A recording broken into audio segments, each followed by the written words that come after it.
Assalamu alaikum dear students, welcome to our YouTube channel CAD Engineering Academy. So dear students, in today's video we will discuss another exercise problem from the book Strength of Materials. The question number 111.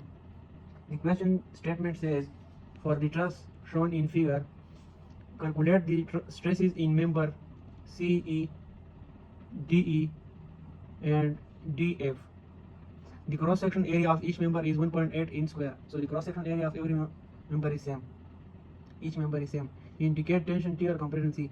So dear students, इस question में हम इस truss में जो members है CE, सही है, ये वाला मेंबर CE, फिर DE ये वाला और DF ये वाला, इसमें हम क्या फाइंड करेंगे? इंटरनल स्ट्रेसेस फाइंड करेंगे कि इसमें ये फोर्स जो इस पे अप्लाइड हो रहे हैं इससे कितने हमारे पास इंटरनल स्ट्रेसेस क्रिएट हो रहे हैं। ये जो है ये मैंने बनाया, ये फोर्स इस पे नहीं, ये रिएक्शन है, फोर्स सिर्फ यहाँ पर लग रहा है, ये पॉइंट पर। तो चलिए स्टूडेंट्स फिर क्वेश्चन की सोल्यूशन की तरफ आते हैं कि ये किस तरह सॉल्व होता है। हमारे पास जो ट्रस होता है, ट्रस मेंबर, ये हमारे पास ब्रिजेस में लगा होता है। ये बहुत सारे ब्रिज कंपोनेंट्स होते हैं, उसमें हम इसको यूज़ करते हैं। और इसमें ये होता है कि टू फोर्स सिस्टम होता है। इसमें एक मेंबर पर दो फोर्स लगते हैं एक पॉइंट पर, टेंशन और कंप्रेशन, और ये स्ट्रक्चर को स्टेबिलिटी प्रोवाइड करते हैं। तो सोल्यूशन पे स्टार्ट करते हैं कि ये हमने किस तरह सॉल्व करना है। स्टेप बाय स्टेप हम जाते हैं। डियर स्टूडेंट, इस तरह कि इस पे हम रिएक्शन फोर्स शो करते हैं। एक यहाँ पर रिएक्शन इसमें आ जाएगा, उसमें इसी डायग्राम में reaction force, free body diagram अलग नहीं बनाता हूँ, बस इसी में शो करता हूँ, सही। एक यहाँ पर रिएक्शन फोर्स आएगा, इसको मैं रिएक्शन एट ए नाम देता हूँ, यहाँ पर रिएक्शन एट पॉइंट एफ नाम मैंने दे दिया। और मैं यहाँ पर इन फोर्सेस को एनालाइज करता हूँ इक्विलिब्रियम के इक्वेशन से। ये भी मैंने फाइंड करना है, ये भी मैंने फाइंड करना है। ये क्यों मैंने फाइंड करना है फिर मैं बताता हूँ कि हमें क्यों चाहिए। अच्छा, तो यहाँ पर मैं इस तरह करता हूँ, इक्विलिब्रियम के इक्वेशन अप्लाई करके मैं कहता हूँ कि अपवर्ड फोर्स जाएगा तो ये पॉजिटिव होगा, summation of F of Y is equal to 0। यहाँ पर ये फोर्स बी अपवर्ड जा रहा है, ये बी अपवर्ड है, ये डाउनवर्ड, तो रिएक्शन पॉजिटिव में आ जाएंगे। R A plus R F minus 30 की, सही है, क्योंकि ये डाउनवर्ड इज इक्वल टू 0। तो ये हो जाएगा R A plus R F is equal to 30, सही है। मैं summation of F of X लेता हूँ, यहाँ पर summation of F of X में देख लो कि यहाँ पर कोई फोर्स है कि नहीं, एक्स डायरेक्शन में कोई फोर्स नहीं है, तो इसको छोड़ो, ये हमारे काम नहीं आएगा। तो हम अब लेते हैं मूवमेंट क्लॉकवाइज को, मैंने पॉजिटिव लिया, summation of movement at point F पर मैं 0 लेता हूँ, सही है। तो देखो यहाँ पर जब मैंने मूवमेंट 0 ले लिया तो ये अपवर्ड फोर्स है, यहाँ पर इस तरह क्लॉकवाइज रोटेशन का होगा, इस तरह क्लॉकवाइज, तो ये पॉजिटिव हो जाएगा। आर ए मल्टीप्लाई बाय ये मूवमेंट आर्म कितना है 8 ये हमारे पास कितना हो जाएगा 24। फिर हमारे पास यहाँ पर 30 क्यूब्स, देखो ये नीचे आ रहा है, इस तरह आ रहा है, तो ये इस पॉइंट पर एंटी क्लॉकवाइज रोटेशन काज करेगा, तो ये -30 मल्टीप्लाई बाय मोमेंट आर्म कितना है 8, तो 8 हो जाएगा। तो इसको सॉल्व करते हैं, इससे क्या आंसर आता है हमारे पास, इससे हमारे पास वैल्यू आ जाएगी कैलकुलेटर के जरिए जब आप करते हो, तो यहाँ पर आर ए की वैल्यू आपके साथ आ जाएगी। आर ए की वैल्यू आपके पास कितनी होगी, वो आपके साथ होगी 10 क्यूब्स, सही है। अब इस तरह करो कि इस वैल्यू को यहाँ पर पुट कर लो, आर ए की वैल्यू को इस इक्वेशन में पुट कर लो, तो आपके साथ आर एफ आ जाएगा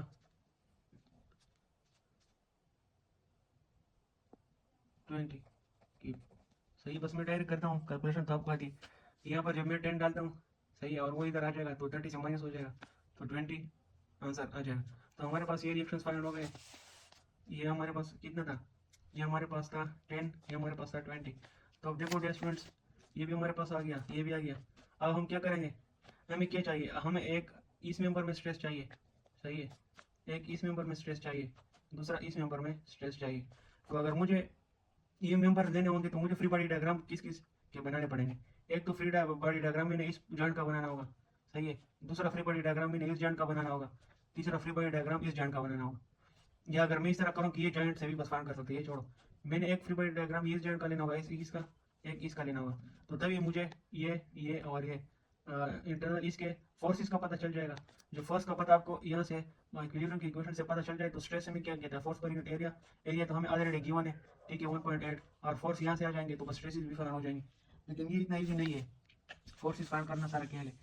तो अब देखो, मैं अब ये बात भी समझो कि मैं कौन सा जॉइंट फर्स्ट लेना है इस फोर्सेस को फाइंड करने के लिए। मैं पहले डी वाला पॉइंट जॉइंट लूँ या ई वाला या एफ वाला, आप लोग इस पर थोड़ा सोच लेंगे मैं कौन सा लूँ। देखो यहाँ पर जो फोर्सेस लग रहे हैं, तो ये तीनों अननोन फोर्सेस हैं, सही है। इसके फिर ये दो फोर्सेस के एक्स और वाई में भी कंपोनेंट बन जाएंगे, क्योंकि हमें पता नहीं है। सही। और यहाँ पर अगर हम देखें इस जॉइंट पर हमें एक फोर्स ऑलरेडी हमें एक रिएक्शन जो है वो हमने फाइंड किया हुआ है, तो यहाँ पर हमारे पास दो फोर्सेज आ जाएंगे। तो इक्विलिब्रियम के इक्वेशन से हमारे पास ये आ जाएगा। यहाँ पर भी फोर्सेज हमें एक दो तीन चार, ये तो चार फोर्सेज है, एक ये भी है, तो ये भी इन डायरेक्ट हमें पता नहीं चलता है। सही है, क्योंकि इक्विलिब्रियम की इक्वेशन तीन है, अननोन इतने ज़्यादा, तो हम पहले वो साइड लेंगे जिसमें अननोन कम हो, तो ये इसमें लॉजिक है। और ये ट्रस्ट का प्रॉब्लम जो है ये दो मेथड से सॉल्व होता है। सही है, एक को कहते हैं by by method of joints, सही है, और दूसरे को कहते हैं bisection method. Method of joints में हम जॉइंट्स लेते हैं और उसका फ्री बाई डायग्राम ड्रा करते हैं, और सेक्शन में हम पूरा इस तरह काट करते हैं या इस तरह काट लगाते हैं, तो वो हम देख लें। तो हम ये क्वेश्चन इस फर्स्ट मेथड पर सॉल्व करेंगे। सही है, मैं इस तरह करता हूँ कि नेक्स्ट पेज पर इस जॉइंट का फ्री बाई डायग्राम ड्रा करता हूँ, फिर वहाँ से हम बाकायदा स्टार्ट लेंगे। देखो डियर स्टूडेंट्स, यहाँ पर जो एफ पॉइंट है इसके साथ एक यहाँ पर इस तरह मेंबर मिला हुआ है, मैं फोर्सेज करता हूँ, यहाँ एक इस तरह मिला हुआ है, सही है, और एक यहाँ से फोर्स आ रहा है। तो अब इस तरह ये तो फोर्सेस की एनालाइजेशन हो रही है कि फोर्सेस की डायरेक्शन क्या होगी। फोर्सेस की डायरेक्शन में ज्यूम कर रहा हूँ, अगर इसकी वैल्यू पॉजिटिव निकल आई तो इसका मतलब है कि मेरा ज्यूमशन ठीक है, अगर नेगेटिव निकल आई तो इसका मतलब है कि डायरेक्शन को चेंज करो।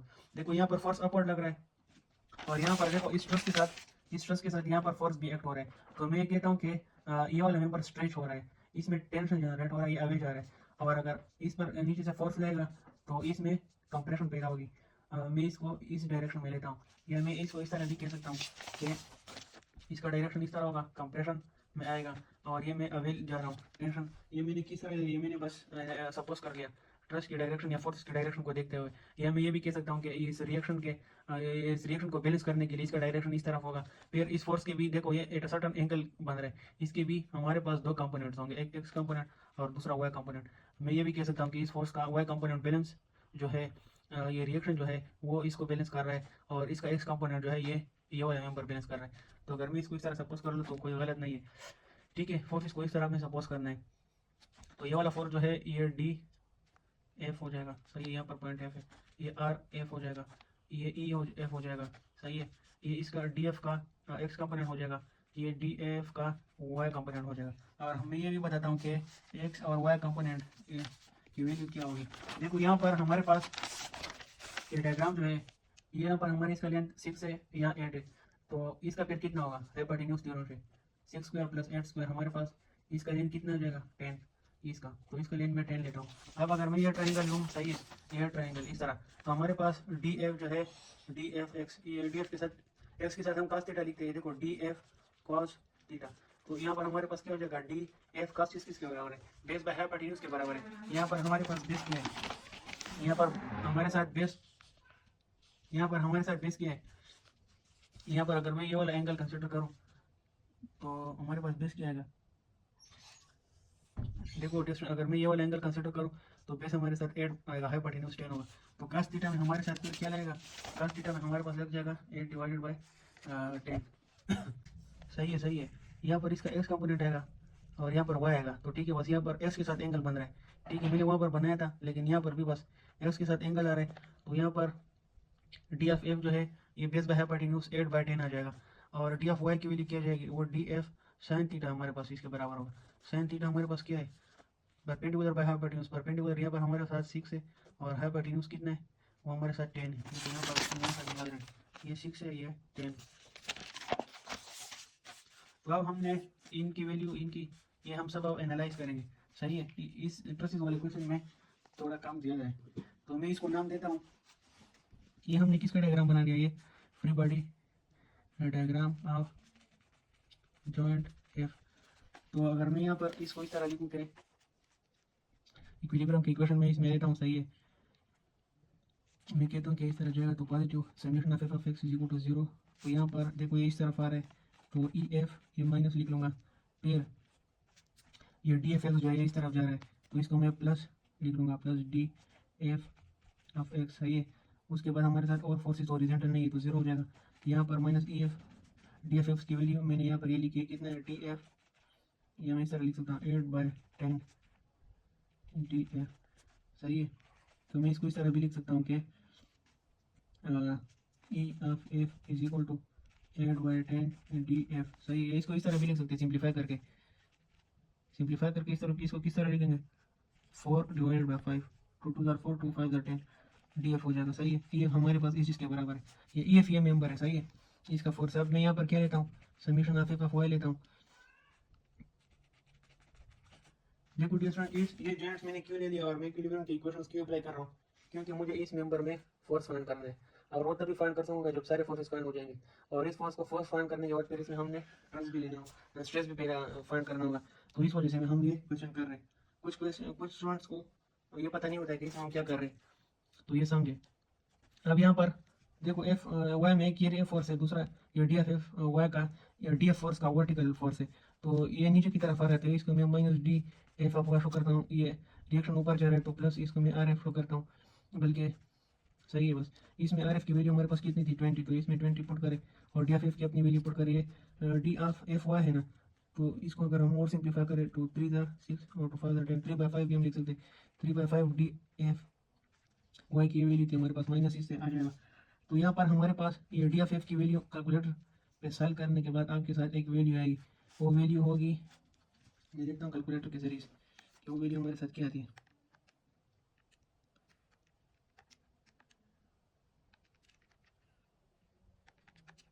तो वो वैल्यू हमारे साथ आती है 100/3 क्यूब्स।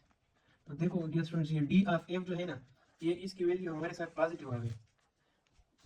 इसका मतलब ये है कि इसका एज्यूम डायरेक्शन जो हमने लिया था वो ठीक है। इसका एज्यूम डायरेक्शन डी एफ का एज्यूम डायरेक्शन मैंने इस तरफ लिया था कि ये टुवर्ड्स आ रहा है, ये कंप्रेस होगा, तो इसका मतलब ये इसमें कंप्रेशन पैदा हो रहा है।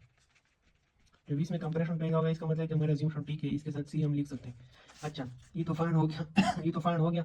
अब इस ई एफ को फाइंड करने के लिए डी एफ की वैल्यू यहाँ पर पुट कर लो, आपके साथ ई एफ भी आ जाएगा 4/5 × 100/3। तो हमारे साथ यहाँ पर इसकी वैल्यू क्या आ जाएगी, कैलकुलेट करते हैं।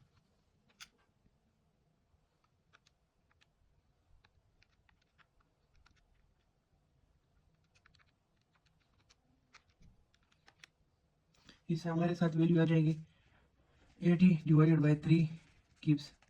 तो डियर स्टूडेंट्स, अब ये देखो हमारे पास वैल्यू क्या आ जाएगी 80/3 क्यूब्स। ये डी एफ एफ में हमने ये वैल्यू डाली, फिर कैलकुलेट किया, ये आंसर हमारे साथ आ गया, ये भी पॉजिटिव आ गया। इसका मतलब है कि इसका जो हमने डायरेक्शन एज्यूम किया हुआ था ई एफ का, अवे फ्रॉम दी जॉइंट, ये टेंशन थी, अवे टेंशन होता है, तो इसका मतलब है कि ये एज्यूम डायरेक्शन भी हमने ठीक किया हुआ है और यहाँ पर भी टेंशन प्रोड्यूस हो रहा है, तो इसके साथ हम ठीक लिख सकते हैं, सही है। हमने इस पार्ट में हमने क्या कर लिया, ये पहला मेंबर जो था यहाँ पर डी एफ एफ, ये हमने फाइंड कर लिया डी एफ एफ इसमें। अब हम क्या करेंगे, दूसरा मेंबर लेंगे और उसमें हम फाइंड करेंगे फोर्सेस। तो चलिए आप वो शुरू करते हैं। अब हम क्या लेंगे, ये जॉइंट डी लेंगे और ये डी ई में जो फोर्स है वो कैलकुलेट करेंगे। डी क्यों लेंगे, क्योंकि अब हमारे साथ इसका ये मेंबर भी फाइंड हो गया, तो बाकी मेंबर हम फिर फाइंड कर सकते हैं सही आसानी के साथ, सही है। चलो चलिए डायग्राम में दूसरे चीज़ को बनाते हैं। अगर मैं बुक भी साथ रखूँ तो हम इसमें ये देखेंगे कि किस तरह ये वाली डायग्राम, ये जॉइंट जो है हमारे साथ किस तरह, देखो ये जॉइंट है, यहाँ से एक फोर्स आ रहा है, दूसरा फोर्स यहाँ से आ रहा है। ये फोर्स इसमें चलो रफली बनाता हूँ, आप लोग फुट के जरिए स्ट्रेट भी बना सकते हैं। ये किस तरह फोर्स आ रहा है, इसको मैं ये डायरेक्शन देता हूँ क्योंकि नीचे से इस पर फोर्स लग रहा है, तो इसमें जाहिर बात है ये जॉइंट पर फोर्स लगेगा तो इसमें टेंशन होगा और ये दोनों कंप्रेस होंगे। ये वाला जॉइंट है ये डी ई वाला, ये स्ट्रेच होगा, इसमें टेंशन पैदा होगा, तो इसको मैं वे शो करता हूँ और इन दो को मैं टुवर्ड्स द शो कर।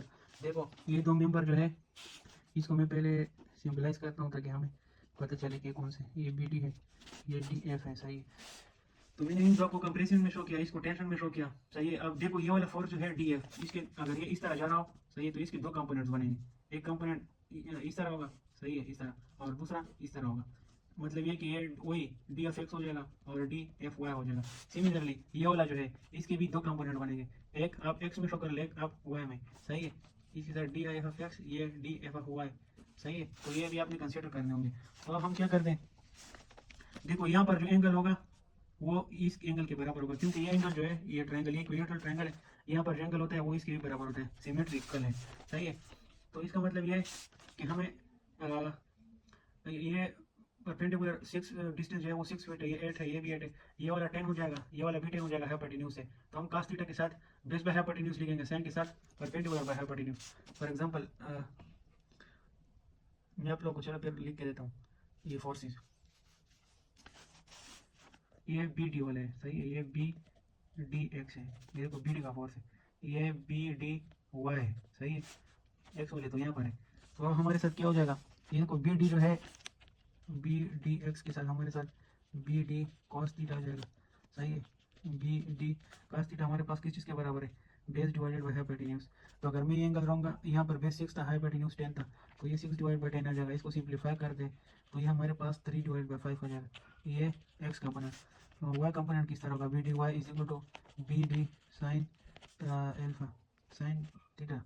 तो हमारे साथ ये आ जाएगा B D sine perpendicular by hypotenuse. तो अगर ये एंगल लेना हो, ये इसका परपेंडिकुलर हो जाएगा, ये कितना था 8 डिवाइडेड बाय 10, तो ये हमारे साथ आ जाएगा 4/5 बी डी।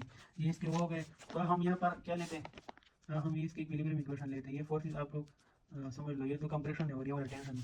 तो मैं सबसे पहले लेता हूँ समीशन ऑफ एक्स, इस तरह जाएगा तो पॉजिटिव होगा इज इक्वल टू 0। तो यहाँ पर दो फोर्सेस जा रहे हैं, देखो एक इसका इस फोर्स का एक्स कंपोनेंट होगा और एक इस फोर्स का एक्स कंपोनेंट होगा, सही है। तो ये इस तरफ आ रहा है, ये बी डी एक्स जो है वो पॉजिटिव होगा, ये इस तरफ आ रहा है। कन्वेंशन के मुताबिक हमने ये वाला पॉजिटिव लिया है, ये नेगेटिव हो जाएगा, तो वो क्या हो जाएगा डी एफ एक्स माइनस हो जाएगा इज इक्वल टू 0। इसका मतलब ये कि यहाँ पर जो फोर्स है ना, ये बी डी फोर्स, इसका एक्स कंपोनेंट जो है वो हमारे पास इस फोर्स के एक्स कंपोनेंट के साथ बराबर है।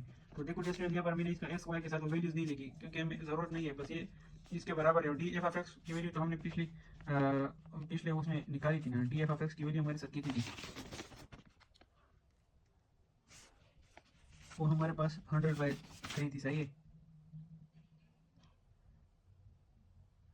तो ये हम इसमें पुट करते हैं 100/3 गिव्स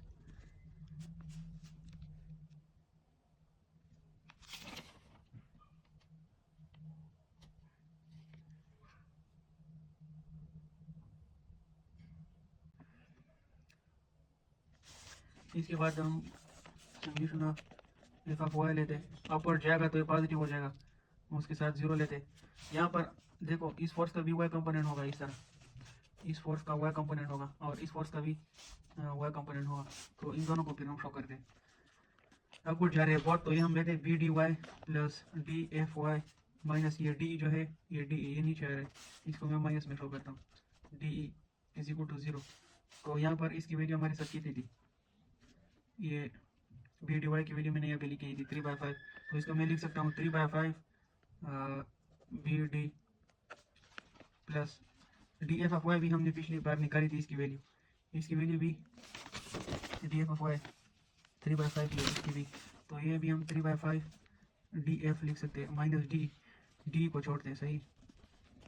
अब इसको कैलकुलेट करने के बाद हमें पता है कि बी डी किस चीज़ के बराबर है, सही है। ये हमने इस इक्वेशन से फाइंड किया, बी डी जो है वो हमारे साथ बराबर है डी एफ के, और वो किस चीज़ के बराबर है, वो बराबर है 100/3। तो इसको हम यहाँ पे पुट करते हैं, यहाँ पे भी पुट करते हैं 100/3 प्लस 3/5 इंटू 100। अच्छा अब देखो इस इक्वेशन में सिर्फ एक करना होने, इसको जब हम कैलकुलेटर के जरिए करते हैं तो इससे हमारे पास डी की वैल्यू आ जाएगी। वो वैल्यू क्या रही है वो हम देख,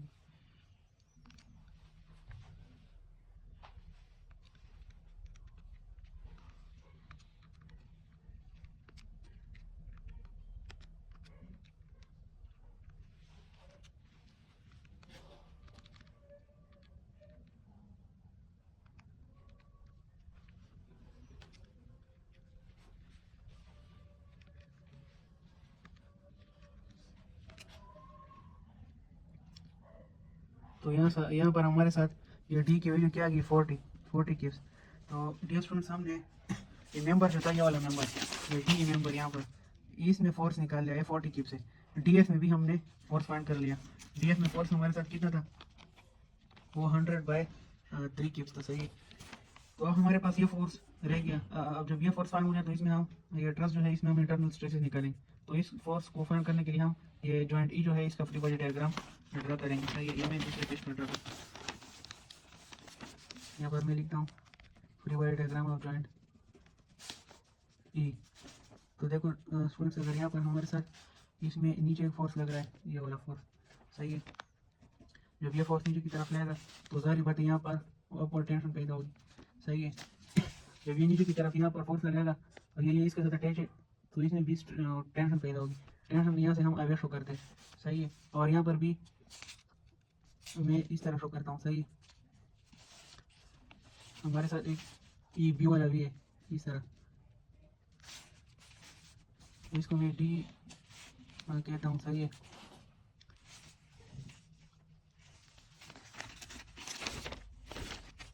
इसको मैं डी कहता हूँ, ये ई एफ हो जाएगा। इसका वैल्यू हमारे पास है 30 किप्स, ये ई सी हो जाएगा और ये ई बी हो जाएगा। तो देखो डियर स्टूडेंट्स, यहाँ पर हमारे साथ ये ई सी फोर्स है, ये भी खास एंगल के साथ यहाँ पर। अगर मैं यहाँ से बनाऊँ तो इसके फिर हमारे साथ दो कंपोनेंट्स बनेंगे, इसके हमारे साथ दो कंपोनेंट्स बनेंगे। वो कंपोनेंट्स सारी बात है वाई होगा और एक्स होगा, सही है।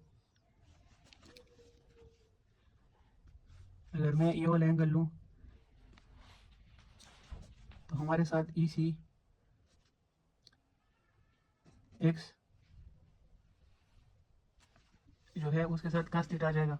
अच्छा पहले हम ये देखो, ये 8 है, ये 10 हो जाएगा, ये 6 है। तो अगर मैं ये इस तरह एंगल लेता हूँ, सही है। अगर मैं इस तरह एंगल लेता हूँ तो इसका बेस ये हो जाएगा, ये यहाँ पर 8 था, ये इसका बेस हो जाएगा और ये हाइपोटेन्यूज ये वाला परपेंडिकुलर। तो cos थीटा के साथ हमारे साथ क्या था, ई सी के साथ, ई सी एक्स के साथ हमारे साथ cos थीटा आ जाएगा क्योंकि एंगल इसके साथ बन रहा है। तो ये हमारे साथ हो जाएगा ई सी बेस डिवाइड बाय हाइपोटेन्यूज। तो ये हो जाएगा 8/10, या इसको इस तरह भी लिख सकते हैं 4/5 ई सी। ये ई सी एक्स है, ई सी वाई हमारे पास क्या हो जाएगा, साइन थीटा हो जाएगा। ई सी वाई, ई सी वाई किस के बराबर, ई सी साइन थीटा। तो ये हमारे पास हो जाएगा sine theta perpendicular by hypotenuse. ये हमारे साथ कितना था, ये हमारे साथ 6 है, तो 6/10 हो जाएगा जो कि बराबर है 3/5 ई सी। ये मैंने इसको इस फोर्स के दो कंपोनेंट बना लिए, एक वाई और दूसरा एक्स। तो इसको अब हम एनालाइज करते हैं। यहाँ पर मैं पहले लेता हूँ summation of F of Y is equal to 0।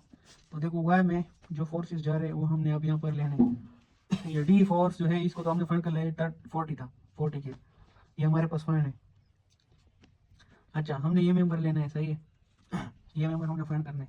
हमने ये इक्वेशन ले लिया था वाई इज इक्वल टू 0। तो इसमें जो फोर्सेस आते हैं वो कर लो, 40 माइनस ये 30 माइनस हो जाएगा, माइनस ये देखो इस फोर्स के वाई कंपोनेंट भी आ जाएगा, ये क्या है, ई सी वाई है। तो इसको इसे हमारे पास क्या वैल्यू आ जाएगी, 40 माइनस 30 माइनस ई सी वाई की ये वैल्यू डाल लो, 3/5 ई सी इक्वल टू 0। कैलकुलेटर पे सॉल्व करने के बाद या इक्वेट करने के बाद आपके साथ ई सी की वैल्यू क्या आ जाएगी, इसकी वैल्यू आपके साथ आ जाएगी 50/3 क्यूब। तो आपके साथ ये भी फाइनल हो गया। देखो ये भी पॉजिटिव आ रहा है, इसका मतलब है कि इसका डायरेक्शन जो हमने एज्यूम किया हुआ है अवे, सही है। ये क्या है, ये टेंसाइल है, तो इसका मतलब है कि ये भी ठीक है, आंसर पॉजिटिव आ रहा है, ये टेंसाइल है। तो ये भी डायरेक्शन एज्यूम डायरेक्शन ठीक था। अब हम यहाँ पर क्या करेंगे, फोर्सेस तो हमने तीनों फाइंड कर लिए तीनों मेंबर में। इस मेंबर में भी फोर्स हमने फाइंड कर लिया डी एफ में, जो कि 100/3 क्यूब्स के बराबर था। डी ई में भी फोर्स हमने फाइंड कर लिया जो कि 40 क्यूब्स के बराबर था। ये ई सी जो है या सी जो है इसमें भी फाइंड कर लिया जो कि 50/3 क्यूब्स के बराबर है। अब हम इनमें बारी बारी स्ट्रेसेस फाइंड करते हैं कि इसके स्ट्रेसेस क्या होंगे, सारा क्या स्ट्रेसेस का है। तो हम इसमें क्या करेंगे, स्ट्रेस हमें पता है, स्ट्रेस में पहले ये सी को लेता हूँ, चलो ये हो जाएगा इसका फोर्स कितना है, सी का 50/3 है। और per unit cross sectional area वो तो हमारे पास क्वेश्चन में गिवन थी 1.8 इंच स्क्वायर, सही है। और ये कैलकुलेटर पे जो हम करते हैं तो इससे हमारे साथ क्या वैल्यू, इससे हमारे साथ वैल्यू आती है 9.25 stress in the member C हमारे पास ये।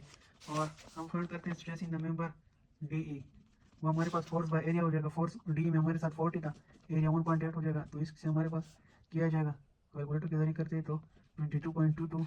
इसके साथ यूनिट क्या आएगा, ये क्यूब्स में था ना, तो इसके साथ यूनिट के एस आई हो जाएगा, इसके साथ भी के एस आई हो जाएगा। सिमिलरली स्ट्रेस में जो डी एफ मेंबर है हमारे साथ वो हम किस तरह करेंगे, फोर्स बाय एरिया, फोर्स यहाँ पर 100/3 था, एरिया 1.8 है। तो ये कैलकुलेटर पे सॉल्व करने के बाद 52 KSI आ जाएगा। तो ये हमारे पास 3 इंटरनल स्ट्रेसेस फाइंड हो गए। सही है। ये क्वेश्चन थोड़ा लेंथी था, फ्रेंड का भी लेंथी भी, और इसको समझना बहुत ज़रूरी है क्योंकि इस तरह के और मुश्किल क्वेश्चन आगे आएंगे। इंजीनियरिंग मैकेनिक्स जिसने अच्छी पढ़ी हो उसको इसकी समझ आएगी, और जिसने नहीं पढ़ी वो कोशिश करे कि अभी से सीखे, इतना मुश्किल नहीं है। तो ये थी आज की हमारी वीडियो, फिर मिलते हैं नेक्स्ट वीडियो में, तब तक के लिए खुदा हाफिज़।